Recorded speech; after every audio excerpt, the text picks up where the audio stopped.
Hi, my name is Jason Lundberg, and this is my project for ME305 that I call the automatic space heater.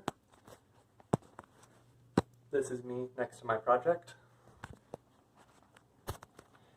So this project is a space heater that is hooked up to my Arduino through a relay. It uses a keypad for the user input, has an LCD display to tell you instructions on how to use it, as well as the current temperature and what you have the temperature set as. And I have a 10-foot long cable that leads up to a temperature and humidity sensor, which I can place 10 feet away from the project box. The Arduino, or the heater, is wired to the relay in the normally closed position, so without the Arduino powered on, I can let the heater function just as it would were it not hooked up at all.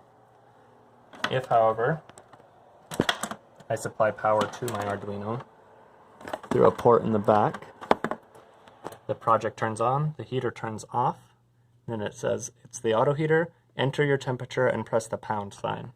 It says that the temperature is currently 73.4 degrees Fahrenheit and that the temperature is set to 0 degrees. You can see that the space heater is off. If I set the temperature to something higher, let's say 80 degrees, you can see that it's set to 80 and the heater has turned back on. So in this configuration, I must always keep the heater set to heat the room, but the Arduino will turn on or off the power to it.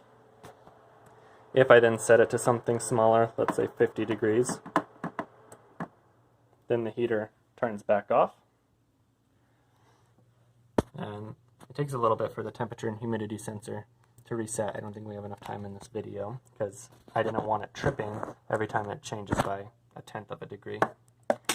Inside my project box, you can see that I have the LCD screen wired up to a smaller breadboard, which I then have 2 rails dedicated for power of all the components. I have my relay, which is wired in the normally closed position, and I have its wire that the Arduino tells it whether to open or close the relay, and I have a hole cut out in the back so that way I can access the ports for the Arduino as well as let the power cords come out from.